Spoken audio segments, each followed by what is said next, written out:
శ్రీమాత్రే నమ. జయ గురు దత్తాత్రేయ నమ.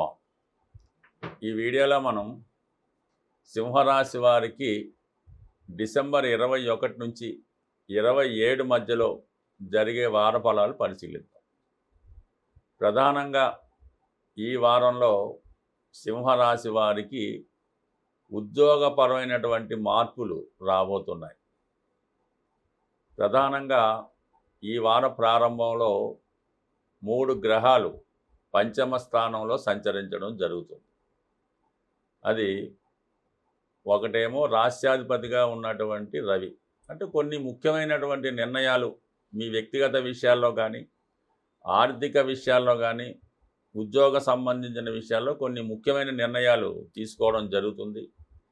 పిల్లల విషయంలో, వారి అభివృద్ధి విషయంలో కొన్ని నిర్ణయాలు కూడా మీరు ఈ వారం తీసుకోవడం జరుగుతూ ఉంటుంది. అంటే పిల్లలకి అనూహ్యంగా అభివృద్ధి రావడం వల్ల వారి కొరకు ముందుగానే ఏదైనా ఒక మంచి కాలేజీలోనో స్కూల్లోనో సీటు రిజర్వ్ చేసుకునే ప్రయత్నం కూడా జరుగుతూ ఉంటుంది. అలాగే వారి కొరకు కొంత ఆర్థికపరమైన ఏర్పాట్లు కూడా ఈ సమయంలో మీరు చేయడం జరుగుతూ ఉంటుంది. మరి ప్రధానంగా కుజుడు మరి భాగ్యాధిపతిగా 5వ స్థానం సంచారం వల్ల మరి పిల్లల అభివృద్ధి బాగుంటుంది. దానికి మీ సహకారం ఉండడం వల్ల ఏదో ఒక అందరితో కలిసి ఏదన్నా ఒక తీర్థయాత్ర, ఒక పుణ్యక్షేత్రం దర్శించడం జరుగుతూ ఉంటుంది. మరి పంచమాధిపతి గురువు కూడా అక్కడ చూడటం వల్ల మీ పూర్వపుణ్య ఫలితం అయితేనే, మీరు చేసిన మంచి ఫలితం అయితేనే అది మీ పిల్లల యొక్క అదృష్ట రూపంలో మీకు కనబడుతూ ఉంటుంది. ఇదే సమయంలో మీకు వృత్తిపరమైన మార్పుల్లో మీ యొక్క హోదా కూడా పెరగడం జరుగుతూ ఉంటుంది. మీరు ఒక రాజకీయ రంగంలో ఉంటే ఒక రాజకీయ పదవి లాంటిది రావడం జరుగుతూ ఉంటుంది.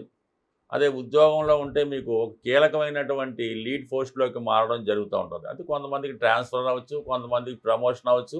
సాధారణంగా మరి సింహరాశి వారికి ఈ వారం అంతా కూడా పిల్లల విషయంలో ఎక్కువ శ్రద్ధ తీసుకోవడం జరుగుతూ ఉంటుంది. అయితే ప్రధానంగా లాభస్థానంలో ఈ గురుగ్రహ వక్ర ప్రభావం ఏముందంటే మీకు కంపల్సరిగా కొన్ని కొత్త అవకాశాలు అన్నది మీకు రావడం జరుగుతూ ఉంటుంది.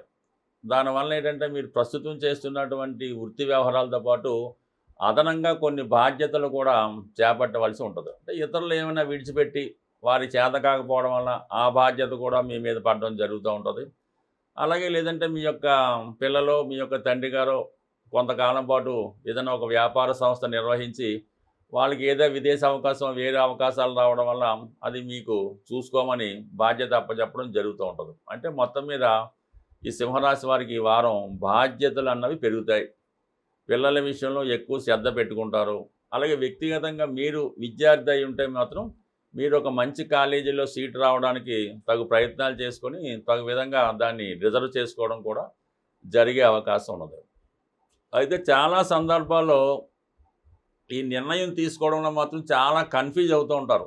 ఇచ్చేద్దామా, అచ్చేద్దామా, ఒక అవకాశం వచ్చిందనుకోండి, ఆ అవకాశాన్ని మనం చేద్దామా లేదా విడిచిపెడదామా అన్న సందిగ్ధంలోనే చాలా కాలం గడిచిపోవడం వల్ల కొంత సమయం కూడా వృధా అయ్యే అవకాశం ఉంది. బట్ అందువల్ల ఏంటంటే ఈ సమయంలో మీకు ఏదైనా అవకాశం వచ్చినప్పుడు దాన్ని వెంబటనే చేద్దామా వద్దని నిర్ణయం తీసుకొని అది ఫైనలైజ్ చేయాలి తప్ప ఏదో మొగమాటానికో ఇతరులు ఏమనుకుంటారో ఆ పని ఒప్పుకోవడం వల్ల మీరు ఈ బర్డెన్ అనేది చాలా ఎక్కువ పెరిగిపోతుంటుంది. ఆ పెరిగిపోవడం వల్ల అంటే దేనికి కూడా పూర్తిగా న్యాయం చేయలేకపోతుంటారు. మీ దగ్గర ఉన్నటువంటి మ్యాన్ పవర్ దానికి సరిపోకపోవడం వల్ల కొంత ఇబ్బందులు కూడా ఎదుర్కోవడం జరుగుతూ ఉంటుంది. అంటే చివరికి మాట కూడా పడవలసి ఉంటుంది అన్నమాట. ఎందుకంటే మనకి ఇప్పుడు జరుగుతున్నటువంటి అష్టమ శని ప్రభావం వల్ల ఎప్పుడు దొరుకుతారా, ఎప్పుడు మీ మీద రివెంజ్ తీర్చుకుందామని కొంతమంది ఎదురు చూస్తూ ఉంటారు. ఆ కారణం వల్ల ఏంటంటే ఏదైనా మనం ఎంత పని చేయగలం అంతవరకు ఒప్పుకోవడం మంచిది. అలాగే ఆర్థిక పరమైన విషయాల్లో మనీ ఫ్లో వచ్చినప్పుడు కూడా కొంత మనీ వేస్ట్ అవ్వడం వల్ల ఇంపార్టెంట్ విషయాలకి సమయానికి మనీ పే చేయలేకపోవడం వల్ల కూడా కొంత మాట పడవలసి ఉంటుంది. కాబట్టి మరి ఈ సమయంలో ఈ వర్క్ విషయంలోనూ, ఈ ఫైనాన్స్ మేనేజ్మెంట్ విషయంలోనూ చాలా జాగ్రత్తగా వ్యవహరించడం మంచిది.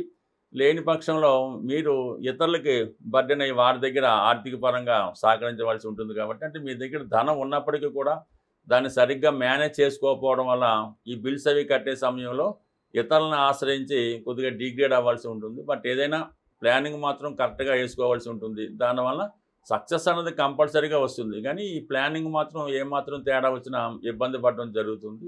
సాధారణంగా మనం ఈ గోచార ఫలితాలు, అలాగే మనం నక్షత్రాన్ని బట్టి జరుగుతున్నటువంటి దశలు, అంతర్దశలు, అలాగే గోచారం ఇవన్నీ కూడా ఎంత అనుకూలంగా ఉన్నప్పటికీ కూడా ఒకసారి ఈ జాతకుడికి అనుకూలమైనటువంటి ఫలితాలు రావడం జరగదు. దానికి ప్రధాన కారణం ఏంటంటే మీరు నివసిస్తున్నటువంటి గృహం, అలా ఏదంటే మీ యొక్క వ్యాపార సంస్థ, అంటే మీకు ఏవైతే చరాస్తులు ఉన్నాయో అంటే ఎక్కువగా ఆస్తులు, వీటిలో ఉన్నటువంటి వాస్తు దోషం మీ యొక్క జాతక ఫలితాలని, అదృష్టాన్ని ఆఫ్ చేయడం జరుగుతూ ఉంటుంది. సో ఈ విధంగా మీరు నివసిస్తున్న గృహాన్ని ముందు సరిచేసుకుంటే ఈ గోచార ఫలితాలు కానీ, దశ అంతర్దశ ఫలితాలు కానీ అనుకూలంగా రావడం జరుగుతుంటుంది. ఉదాహరణకి మీ గృహంలో తూర్పు దిక్కు దోషం ఉంటే రవి యొక్క ఫలితం మీకు పొందలేకపోతుంటారు. దానివల్ల ఏంటంటే అనారోగ్యం, నిరుద్యోగ సమస్య, యజమానికి అవమానం కలగడం జరుగుతూ ఉంటుంది.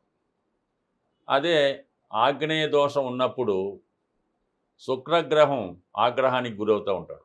దానివల్ల భార్యకి అనారోగ్య సమస్యలు, కుటుంబంలో అమ్మాయిలకి, ఆడపిల్లలకి వివాహం జరగకపోవడం, అలాగే వారి యొక్క వివాహ జీవితం సరిగ్గా లేకపోవడం వల్ల తరచూ పుట్టింట్లోనే స్టే చేయడం జరుగుతూ ఉంటుంది.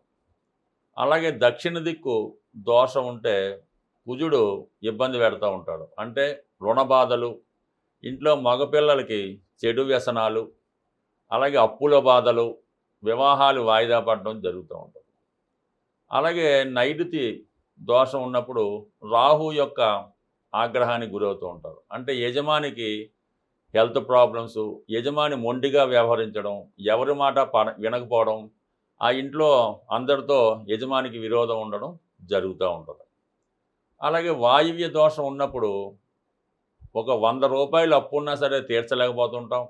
ఆ ఇంట్లో ప్రేమ వ్యవహారాలు, అక్రమ సంబంధాలు, అలాగే జోదం, ఎలాంటి వ్యసనాలకు లోనవడం వల్ల అటు యజమాని అలాగే పిల్లలు కూడా ఇబ్బంది పడుతూ ఉంటారు. ముఖ్యంగా అమ్మాయిలు ప్రేమ వ్యవహారాల్లో చిక్కుకొని ఇబ్బంది పడుతూ ఉంటారు.